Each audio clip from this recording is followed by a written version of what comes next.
જે પ્રમાણે અત્યારે હાલ એક મોટી દુર્ઘટના સામે આવી છે કે જેમાં જે બ્રિજ તૂટી ગયો છે તેમાં 2 લોકોના મોત થયા છે અને હજી પણ ક્યાંક બચાવ કામગીરી છે તે શરૂ કરવામાં આવી છે, પરંતુ ક્યાંક આ જ વિષયને લઈને અમિત ચાવડાની પ્રતિક્રિયા સામે આવી છે। શું છે સમગ્ર વિષય જો વાત કરવામાં આવે તો ખાસ કરીને મધ્ય ગુજરાતથી સૌરાષ્ટ્રને જોડતો જે મહીસાગર નદી પરનો 45 વર્ષ જૂનો ગંભીરા બ્રિજ છે તે આજે વહેલી સવારે તૂટી પડતા હાહાકાર મચી ગયો હતો। જો કે અમિત ચાવડા દ્વારા તરત જ તાત્કાલિક બચાવની કામગીરી કરવા માટે તંત્રને રજૂઆત કરવામાં આવી છે। તેમણે એક સોશિયલ મીડિયાની પોસ્ટ પણ કરી હતી અને તેની જ સાથે જે ત્યાંના બીજા પણ લોકો છે એ લોકો પણ તરત જ ત્યાં દોડી આવ્યા હતા। ખાસ કરીને બ્રિજ તૂટી પડતા દક્ષિણ ગુજરાતના પ્રવાસન અને પરિવહન વ્યવસ્થામાં ભારે ખલેલ પહોંચશે તેવી પણ અત્યારે હાલ ક્યાંક વિગતો સામે આવી રહી છે।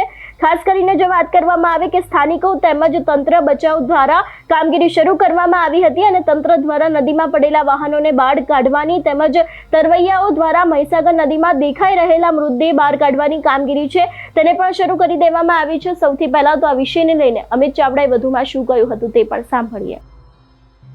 આજે વહેલી સવારે આણંદ અને વડોદરા જિલ્લાને જોડતો મુખ્ય બ્રિજ ગંભીરા બ્રિજ જે વર્ષો જૂનો બ્રિજ છે, જેના પરથી ખૂબ મોટા પ્રમાણમાં વાહનોની અવરજવર થાય છે। લોકો આ બ્રિજનો રોજ હજારોની સંખ્યામાં યુવાનો રોજગાર અર્થે આ ઉપયોગ કરીને સામે કાંઠે જાય છે।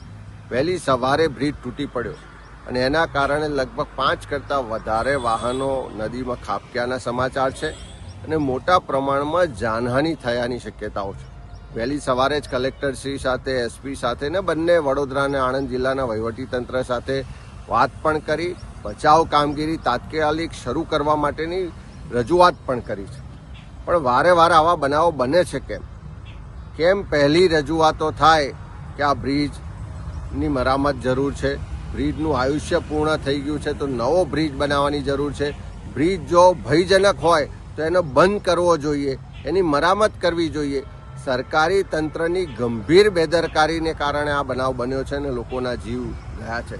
ત્યારે એવા સંજોગોમાં સરકાર આખા ગુજરાતમાં આવા બનાવો બને ત્યાર પછી જાગે છે, વહેલા કેમ નથી જાગતી? જો વહેલા જાગી હોત તો આ બનાવ ના બન્યો હોત, લોકોના જીવ જવાની જે શક્યતા છે જીવ ના ગયા હોત।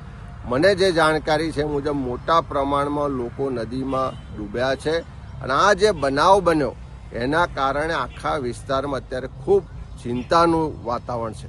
અમારા બધા જ કાર્યકરો આગેવાનો ત્યાં સ્થાનિકો પણ મદદમાં છે, પણ સરકારને ફરી મારી વિનંતી છે કે તાત્કાલિક એના માટેની એક્સપર્ટ બચાવ ટીમો મોકલવામાં આવે અને આખા બ્રિજ પરનો જે ટ્રાફિક છે એની વૈકલ્પિક વ્યવસ્થા કરવામાં આવે અને આની યોગ્ય તપાસ થાય। પણ પહેલી તાત્કાલિક જરૂરિયાત છે કે એની બચાવ કામગીરી કરવામાં આવે।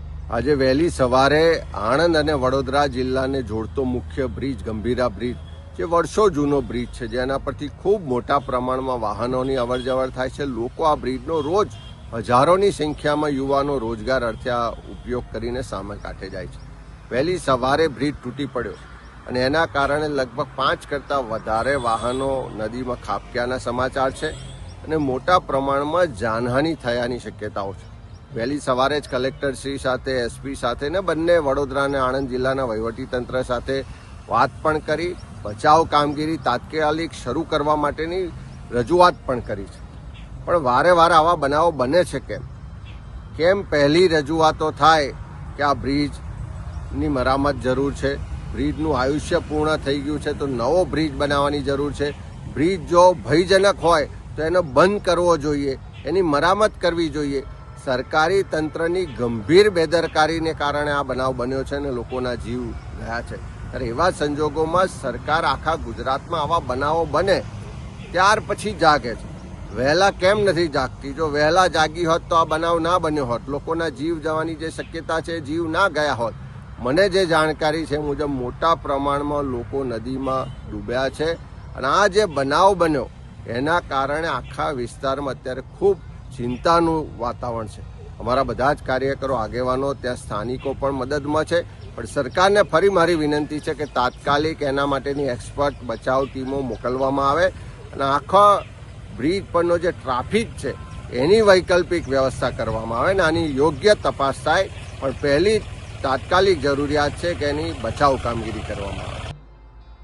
તમારું શું માનવું છે આ વિષયને લઈને અમને કમેન્ટ કરીને ચોક્કસથી જણાવજો। તેની સાથે અમારી ચેનલ નિર્ભય ન્યૂઝને લાઇક, શેર અને સબસ્ક્રાઇબ કરવાનું ભૂલશો નહીં। નમસ્કાર।